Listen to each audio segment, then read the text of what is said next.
Okay hello. तो आज की क्लास में हम लोग क्या करने वाले हैं, मेजरमेंट ऑफ लेंथ। अब लेंथ को कैसे मेजर किया जाएगा ये चीज़ हम लोग आज देखेंगे। बहुत ही नॉर्मल सी चीज़ें तुम्हें लगेगा यार लेंथ तो ऐसे ही नाप लेते हैं, लाइक हमारे पास यहाँ से लेकर यहाँ तक का स्केल रखेंगे, लेंथ नाप लेंगे, ऐसा ही है। बट तुम खुद सोचो कि क्या ऐसे ही चीज़ों को नापा जाता है क्या? अगर जैसे बुर्ज खलीफा है, बिल्डिंग है इतनी ऊंची है, तो वहाँ पे भी स्केल लेके नापा गया जैसे? या फिर अगर समुद्र की गहराई है वहाँ पे भी स्केल रख के नापा गया? नहीं, ऐसा कोई नॉर्मल मतलब ऐसा नहीं होता कि हम लोग स्केल रखें और नाप लें। हाँ, ऐसा ज़रूर है कि हमारे पास सबसे पहले अगर आ जाए मान लो डायरेक्ट मेथड, तो डायरेक्ट मेथड्स का क्या मतलब है? जहाँ हम सच में स्केल रखते हैं और स्केल को नाप लेते हैं। जैसे तुम्हारे घर में जब काम चल रहा हो या घर में कुछ चीज़ें बन रही हो तो वो आते हैं, वो इंच टेप लेके आते हैं, प्रॉपर तरीके से नापते हैं। तो वो तो एक अपने आप में बात है। वो किसके अंदर आता है? डायरेक्ट मेथड्स के अंदर आता है, जिसमें तुम किसका यूज करते हो? एक स्केल का यूज कर लेते हो। सिंपल एक स्केल जो होता है उसका इस्तेमाल कर लेते हो। बट स्केल के अलावा भी कुछ चीजें होती हैं जिनसे हम लेंथ को नापते हैं। वो क्या है? वर्नियर कैलिपर्स और स्क्रू गेज, ये हो गया, स्फीरोमीटर हो गया, इनसे भी हम लेंथ को नाप सकते हैं। ठीक है, अब ये क्या चीज़ है इसके बारे में इस साल तुम पूरे साल यही पढ़ोगे प्रैक्टिकल वगैरह में। अब ये मत बोलना कोविड चल रहा है, कोरोना चल रहा है, हम प्रैक्टिकल थोड़ा बहुत फिर भी सिखा दिया जाएगा तुम्हें। तो ये सब चीज़ें क्या है? वर्नियर कैलिपर हो गया या फिर स्क्रू गेज हो गया, ये इस साल अच्छे से सीख जाओगे। ये समझ लो ऐसा ही है कि जैसे हम लोग मीटर स्केल हमारे पास होता है, स्केल रख के किसी चीज़ की लेंथ नापते हैं, इस बोर्ड की लेंथ नापने के लिए स्केल लेंगे। वैसे ही मान लो हमारे पास बहुत छोटी लेंथ हो, बहुत ही छोटे, जिसके लिए स्केल रख के नापना मुश्किल हो जाए, तब हम लोग इन चीजों का इस्तेमाल करते हैं। समझ में आ गई बात? यही है, इतना ही समझ सकते हो तुम। तो अब नेक्स्ट है हमारे पास इंपॉर्टेंट, वो क्या है? Indirect methods. अब इनडायरेक्ट मेथड्स क्या होते हैं? जब हम लोग ऐसी चीजों का डिस्टेंस नापेंगे जब हम स्केल वगैरह का इस्तेमाल नहीं कर सकते। ठीक है, तो शुरुआत करते हैं। इसमें जो सबसे पहला मेथड होगा वो क्या होने वाला है हमारे पास? Triangulation method. ठीक है, तो सबसे पहला मेथड जो है उसको हम क्या बोलेंगे? Triangulation method. अब बेसिकली ये क्या मेथड होता है? इसमें हम इस्तेमाल करते हैं ट्रिग्नोमेट्री का, जो तुमने 10th क्लास में, छोटी क्लास में पढ़ा है। ठीक है, अब ट्रिग्नोमेट्री का इस्तेमाल करके हम चीजों का हाइट पता कर सकते हैं। एग्जाम्पल के तौर पर सबसे पहले अगर हम शुरुआत करें किसी एक्सेसिबल हाइट से, तो सबसे पहले शुरुआत करते हैं किसके साथ? एक्सेसिबल हाइट्स के साथ। अब एक्सेसिबल हाइट्स का क्या मतलब होता है? ऐसी चीजें जिनका मतलब आसपास तुम्हारे प्रेजेंट होती हैं। लाइक एग्जांपल के तौर पे कोई दीवार है, किसी वॉल की हाइट अगर तुम्हें निकालनी हो तो तुम इस मेथड से, अब ये तो नहीं है कि इंच टेप लोगे और नाप सकते हो, वैसे नाप भी सकते हो, बट उससे भी अच्छा तरीका है कि जब तुम्हारा काम आसानी से हो जाए। चलो अगर मान लो तुम्हें किसी ट्री की हाइट नापनी हो, ठीक है, तो अब किसी ट्री की हाइट नापने के लिए भी क्या तुम इंच टेप लेके दौड़ोगे? बिल्कुल भी नहीं, है ना। या फिर अगर मान लो किसी बिल्डिंग की हाइट नापनी हो, है ना, तो 2 मंजिल 3 मंजिल बिल्डिंग जो हमारे घर होते हैं 2 मंजिल 3 मंजिल के, उतना अगर हमें उनकी बिल्डिंग की हाइट नापनी है, तो इन सब चीजों के लिए हम कौन सा मेथड यूज करते हैं? एक्सेसिबल हाइट्स में ट्रायंगुलेशन मेथड्स का वो मेथड यूज करेंगे। अब यहाँ पे क्या होगा? एग्जांपल के तौर पे मान लो ये कोई हाइट है, कुछ भी हो सकता है, वॉल, ट्री हो सकता है, कोई बिल्डिंग हो सकता है, कोई पोल हो सकता है, देखा है ना जिसमें बिजली के खंभे होते हैं, ये सारे पोल्स होते हैं, कुछ भी हो सकता है। तो इनमें से अब अगर हम लोगों को इसकी हाइट निकालनी है तो यहाँ मेथड क्या इस्तेमाल करेंगे? चलो मान लो ये ए बी, इसका हाइट कितना है? एच। ठीक है, यहां से तुम्हें हटना है पीछे की तरफ, पीछे की तरफ हटो, जहां पे भी वो चीज रखी हुई है, पोल है, ट्री है, कुछ भी है, उससे थोड़ा सा पीछे आओ, थोड़ा सा यहाँ पे आ जाओ। ठीक है, अब यहां से यहां तक इतना पीछे आओ कि तुम्हें वो डिस्टेंस पता हो, कुछ भी डिस्टेंस होगा वो मान लो डिस्टेंस पता है। लाइक मान लो तुम 10 कदम आ गए, 20 कदम आ गए, वो तुम्हें पता है कि हाँ इतना, जितना भी मैं पीछे आया हूँ ये 10 मीटर है, 20 मीटर है, 30 मीटर है, मुझे जितना भी डिस्टेंस आया हूँ मुझे पता है। ये मेन मकसद है इसका कि ये डिस्टेंस हमें पता है। ठीक है, अब इसको हम बेसिकली क्या बोलते हैं? एक्स जो है यहाँ पे, इसको हम बोलते हैं सेक्सटेंट। ठीक है, जितना भी डिस्टेंस हम पीछे की तरफ बढ़ते हैं किसी भी पोल वगैरह से, वो हमारे लिए क्या हो जाता है? सेक्सटेंट हो जाता है। अब इस पॉइंट से हम ऊपर वाला जो पॉइंट होता है, यहां के लिए हम क्या नापते हैं? एंगल नापते हैं। ठीक है, अभी एंगल नापने का या फिर पता करने का हमारे पास क्या तरीका होता है? बहुत सारे तरीके होते हैं, ये सब तुम मैथ में सीखोगे स्पेसिफिकली। तुम लोग अगर मैथ तुमने लिए तो भी, नहीं लिए तो भी तुम लोग सीख जाओगे कि एंगल कैसे निकाला जाता है।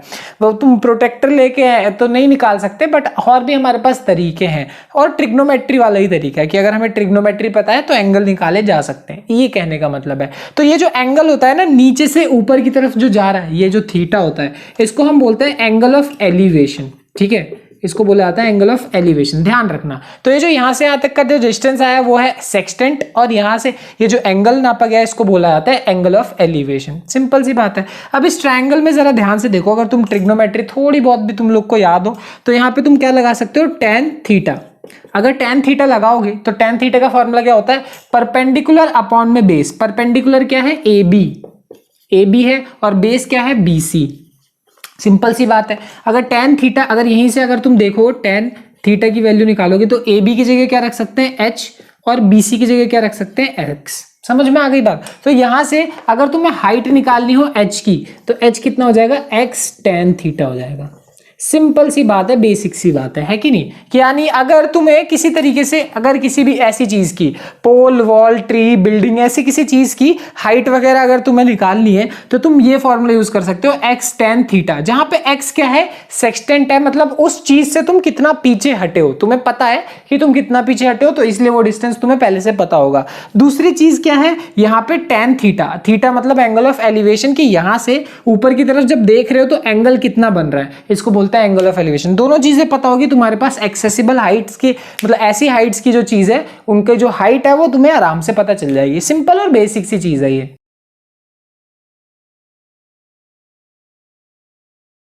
तो अब हम लोग बात करेंगे इनएक्सेसिबल हाइट्स की, मतलब ऐसी हाइट्स जिनको तुम्हारे लिए वो बहुत ज्यादा बड़ी है। एग्जाम्पल के तौर पे अगर मान लो किसी माउंटेन की हाइट निकालनी हो, किसी पर्वत की, कोई सा भी माउंटेन हो, जरूरी नहीं है माउंट एवरेस्ट ही तुम निकालो, नहीं, कोई भी पर्वत है, बड़ा पर्वत होता है, बहुत काफी बड़े बड़े होते हैं, अगर इनकी हाइट निकालना है तो काफी ज्यादा मुश्किल है, ठीक है। मतलब निकालेंगे कैसे, इंच टेप से तो नहीं निकाल सकते। या फिर अगर मान लो तुम बुर्ज की हाइट निकालना चाहते हो, बुर्ज खलीफा, दुनिया की सबसे बड़ी बिल्डिंग, अगर इसकी हाइट निकालना चाहते हो, या फिर स्टैचू ऑफ यूनिटी, दुनिया की सबसे बड़ी स्टैचू, अगर इन सब की हाइट अगर तुम निकालना चाहते हो तो तुम्हें कौन सा मेथड यूज करना पड़ेगा, तो हम यहां पे यूज कर सकते हैं ट्रायंगुलेशन मेथड, इनएक्सेसिबल हाइट्स के लिए भी। बट यही है कि यहां पे जो तरीका होगा वो थोड़ा सा डिफरेंट होगा, ठीक। मान लो जैसे हमारे पास ये ए बी, फिर से वही कोई सा हाइट है, ठीक है। फिर से हम क्या करेंगे, थोड़ा सा पीछे जाएंगे एक्स डिस्टेंस पे, और यहां से हम एक एंगल लेंगे जो कि एंगल ऑफ एलिवेशन होगा, थीटा। सब कुछ सेम है, बट फर्क क्या होगा, यहां पे हम एक एंगल से हमारा काम नहीं चलने वाला, हमें थोड़ा सा और पीछे हटना पड़ेगा। चलो मान लो डी डिस्टेंस हम पीछे हट गए, और यहां से लेकर यहां तक एक बार एंगल बनाना पड़ेगा, थीटा 2। तो अगर इसको थीटा 1 मानते हो तो ये थीटा 2 हो जाएगा, ये ये डी। अब ये कहने का मतलब है कि यहाँ पे हमारा एक एंगल से काम क्यों नहीं चलेगा। फिर से यहाँ से लेकर x, यहाँ से लेकर ये d, ये क्या है, जो डिस्टेंस होता है उस डिस्टेंस को हम क्या बोलते हैं, सेक्सटेंट, ठीक है। और जो एंगल है यहाँ पे, एंगल थीटा 1 हो गया या थीटा 2 हो गया, वो क्या होता है, एंगल ऑफ एलिवेशन होता है। तो ये तो नॉर्मल सी बात है, इसकी तो कोई दिक्कत नहीं है। बट हाँ, यहाँ जरा नोटिस करो कि यार अब मैंने दो एंगल क्यों लिए हैं, एक एंगल से काम क्यों नहीं चलेगा। देखो इसके मल्टीपल रीजन से, एक रीजन से तो नहीं होगा, हाँ ऐसा समझ लो। बट फिर भी मैं तुम्हें एक बेसिक सा आउटलुक दे देता हूँ। ऐसा जैसे तुम किसी भी बिल्डिंग को अगर देखते हो, तो कोई बिल्डिंग है, उसका खुद का एक बहुत बड़ा बेस होता है नहीं होता। बुर्ज तो सोचो इतनी बड़ी बिल्डिंग है तो कितना ज्यादा उसका स्क्वायर, मतलब बहुत ज्यादा बेस बड़ा होगा। कहने को वो इतनी बड़ी बिल्डिंग है, पर बिल्डिंग है ऐसा तो नहीं है ना कि इतनी सी है और इसको खड़ा कर दिया। बहुत बड़ा बेस चाहिए ऐसी बिल्डिंग को बनाने के लिए, या ऐसे स्टैचू को बनाने के लिए, ऐसा माउंटेन भी बनने के लिए। कोई माउंटेन नीचे से भी तो बहुत चौड़ा होता है। सोचो जब तुम माउंटेन पर ट्रैवल करते हो तो ट्रैवल गोल गोल गोल गोल गोल गोल, तो एक चक्कर लगाने में भी तो बहुत मुश्किल आ जाती है। तो वही कहने का मतलब है, चाहे ये सारी चीजें, तो उनका बेस बहुत बड़ा होता है। तो यहां से जो हम डिस्टेंस लेते हैं वो हो सकता है उसमें थोड़ी बहुत इनएक्यूरेसी हो, इसीलिए हम उसको दो डिस्टेंस लेके चलते हैं। खैर ये वन ऑफ द रीजन है, ये अकेला रीजन नहीं है, इसमें और भी बातें हैं। बट हाँ इतना समझ लो कि इनएक्सेसिबल हाइट्स के लिए, यानी बड़ी हाइट्स के लिए, हम लोग यही मेथड यूज करेंगे, ठीक है ना। अब यहाँ पे फिर से तुम लगा सकते हो, तो लगाने के लिए हम कौन सा मेथड यूज करेंगे। देखो दो ट्रायंगल है हमारे पास, इन राइट ट्रायंगल ABC, एक बार ABC वाला ट्रायंगल देखो, एक ABC वाला ट्रायंगल देखो, और इन राइट ट्रायंगल एक बार कौन सा देखो, ABD वाला ट्रायंगल, ABD। तो एक बार ये वाला ट्रायंगल और एक बार बड़ा वाला ट्रायंगल देखते हैं और इसमें वैल्यूज पुट करते हैं। तो दोनों ही ट्रायंगल में हम लोग निकालते हैं कॉट की वैल्यू। कॉट थीटा भी याद होगा तुम लोग को, जैसे टेन थीटा होता है परपेंडिकुलर अपॉन में बेस, वैसे ही कॉट थीटा क्या होता है, बेस अपॉन में परपेंडिकुलर। तो अगर इस ट्रायंगल की बात करें, यानी ABC वाले ट्रायंगल की बात करें, तो इसके लिए बेस क्या है, x, और इसके लिए हाइट क्या है, h। सिंपल सी बात है कि नहीं। और सिमिलर तरीके से अगर इसके लिए हम कॉट थीटा निकालेंगे, तो इसके लिए हमारे पास क्या आ जाएगा, बेस इसके लिए हमारे पास क्या है, यहां से लेकर यहां तक पूरा, यहां से लेकर पूरा BD है ना। तो इसमें भी पहले लिख देते हैं, पूरा बेस क्या है BC और हाइट क्या है AB है ना। और इसमें अगर देखें तो पूरा का पूरा बेस क्या है BD और हाइट क्या है AB है ना। ये पूरा बेस है और ये क्या है, हाइट है इस वाले ट्रायंगल के लिए। ये वाला पहला एंगल, ये वाला दूसरा एंगल, पहले वाले के लिए और दूसरे वाले के लिए। अब वैल्यूज पुट करते हैं एक एक करके। तो नोटिस करोगे जरा कि जो BC है, BC की वैल्यू कितनी है x, और AB की वैल्यू कितनी है h। BD की वैल्यू कितनी है, BD की वैल्यू है x प्लस डी, तो कितनी हो गई x प्लस डी। और यहाँ पे क्या नाम है, हाइट की वैल्यू कितनी है, हाइट ही है h है कि नहीं। अब यहाँ पे अगर तुम्हें h की वैल्यू निकालना, मैं हाँ पहली बात तो तुम्हारे दिमाग में कंफ्यूजन आ रही होगी इस बार कॉट क्यों लिया है। कॉट इसलिए लिया है क्योंकि हम थोड़ी सी मेहनत करने वाले हैं यहाँ पे, और अगर हम कॉट लेंगे तो हमारी कैलकुलेशन आसान हो जाएगी, इसीलिए हमने लिया है, ठीक है ना। वो चीज़ तुम्हें अभी नजर आ ही जाएगी, उसकी टेंशन मत लो। एक काम करो, इसमें से इसको माइनस कर दो। क्या करो, cot theta 1 minus cot theta 2, इसमें से इसको माइनस कर दो। तो माइनस करोगे तो क्या, किस में से किसको माइनस करना पड़ेगा, x बाय एच। ध्यान दो, किस में से किसको, x by H minus x plus D by H, x plus D by H, है कि नहीं। यही करना पड़ेगा, कोई दिक्कत वाली बात बिल्कुल भी नहीं है ना। तो यहीं से अब अगर आपने वैल्यू निकाले cot theta 1 minus cot theta 2 is equals to, LCM ले लो h, यहाँ पे क्या होगा, x minus x minus D, हो जाएगा कि नहीं हो जाएगा, x से x कट जाने वाला है, बचेगा क्या, कॉट थीटा 1 माइनस कॉट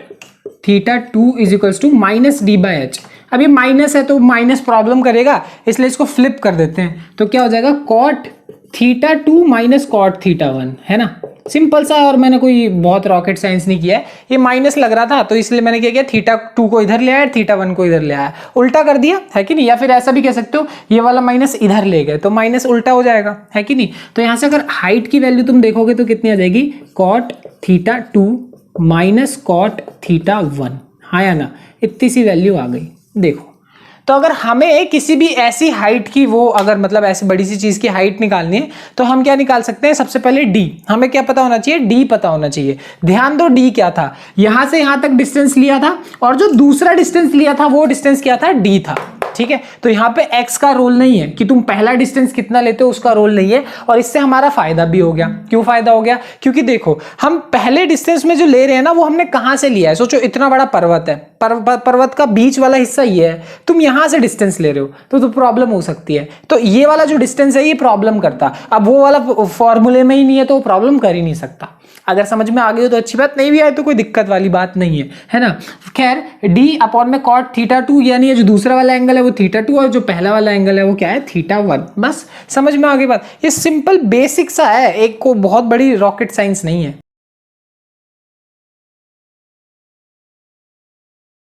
तो आज हमने दो चीजें देखी, डायरेक्ट मेथड्स, नॉर्मल जो डिस्टेंस नापने के लिए वो वाले मेथड्स, और दूसरी वाली चीज क्या देखे थे, इनडायरेक्ट मेथड, जिसमें हमने अलग अलग चीजों का डिस्टेंस नापना देखा। बट इसमें और भी एक क्लीशे कैच आता है, लाइक अगर हम लोगों को अर्थ से लेकर मून तक का डिस्टेंस, किसी स्टार तक का डिस्टेंस, सन तक का डिस्टेंस निकालना हो, तब क्या करेंगे, तब ये वाला मेथड भी हमारे काम नहीं आता। और इसके लिए हमारे पास एक दूसरा मेथड होता है जो कि हम नेक्स्ट क्लास में पढ़ेंगे, तो वो बहुत इंटरेस्टिंग होगा, खुद सोचो। हमें हमेशा बचपन से कंफ्यूजन रहती थी ना, तो वही चीज क्लियर करेंगे अगली क्लास में, ठीक है। मिलते हैं, चलो बाय बाय।